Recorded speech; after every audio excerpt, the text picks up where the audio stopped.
Together, this is one of the kingdom men in this nation. One of the common minds of this nation.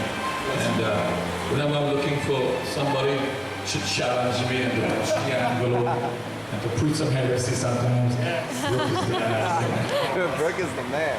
Hi guys, I'm not going to be long because I know you guys are waiting for Jonathan, and I'm waiting for Jonathan, which is awesome. You guys have been following my work, first with Royal Family, and I've gone independent. I now have Brook Potter Ministries. And I just wanted to share two very important stories about this message of inclusion and the ability to set people free from guilt and shame and condemnation.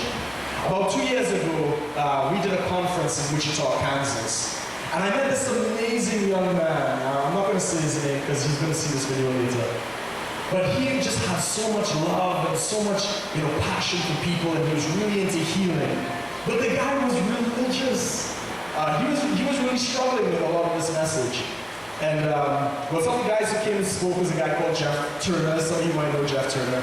Another guy is Joshua Tongol, who's very controversial, but I love Joshua. He asked the best questions that we should all be asking. He doesn't always have the answer, but he asked the best questions.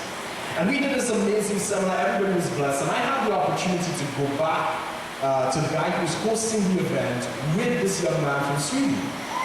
And for 2 hours on the drive out, he was complaining about some of the things he'd heard. That it wasn't sitting quite right with him. It sounded too big. It sounded too good. We make it a license to sin. We push it the envelope. And I listened to him complain for 2 hours, and I stayed quiet in the back of the car. And we shared the venue, we were all there together, we used to have breakfast in the morning. So the next morning I woke up and I started to challenge a few of the little things that he was thinking about.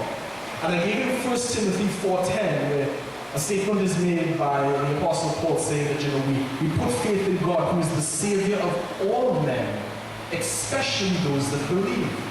And I turned to him and I said, well, this verse suggests in some capacity salvation has affected all men. The believers seem to experience it even more. And that totally wrecked him. Right after he was in tears, the Lord had been speaking to him. And he had everything he thought he believed was just thrown out the window. And he comes crying on my shoulder. And I prayed with him and I said, brother, I don't have all the answers. But I know the man who does, and he's got you. That's right. 2 years later, he's now a pop singer in Sweden. He goes, I can give you his public name, it's Saint Aslan, and he's doing gospel music about inclusion, about God's spirit in the lives of humanity, that we're set free to live our true life. And in the space of 2 years, he went from a strict Eastern Orthodox upbringing to this powerhouse of love and expression. And once when he thought it was a bad thing to get involved in the music industry, all the demons are in there, the Illuminati is set up in office, he's now pioneering this music in Sweden. And the second story I want to give very briefly again, another gentleman that we met at this conference, again I won't give his name, but he's in Norway. Anybody here saw Darren Wilson's film, what was the last one? Father of Lights? Holy Spirit. Holy Spirit, the last one, if any of you guys have seen that, this gentleman is actually the guy who translated the movie into the Slavic languages for Europe.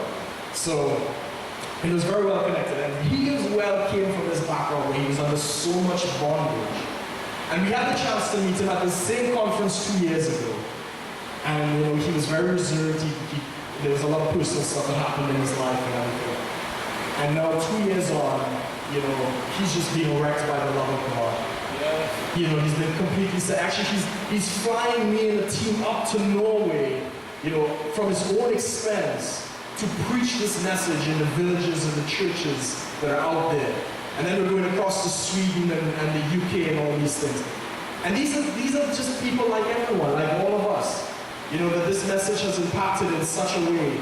And God has given them the opportunity to touch lives and impact people. And that's for every one of us. Don't ever think that you're just this one person and you cannot make a difference. The message, we talked about this yesterday at lunch, that the world really needs to know this message. That they're accepted, loved, adopted, forgiven. The guilt, shame, and condemnation is affecting the whole world. And you're a part of that solution because you know the truth. And we need everybody on deck. We can't do it alone. I'm just one guy.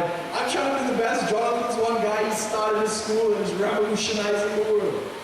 You know, another guy, Don Keeper, he's just started something. He's now doing a school. But it's for you guys. We need your help. We need you out there to shine and speak truth and set some people free. And then you'll go to places like Norway and Thailand and Puerto Rico and these other places. Guys, I'm not a wealthy man. You know, I'm living by faith like many of you here. But because of this message, God has opened doors for me. And if He'll do it for me, He'll do it for you. So I just want to thank you and love on you guys. Thanks for having me, and I hope to see you all really soon. God bless you guys.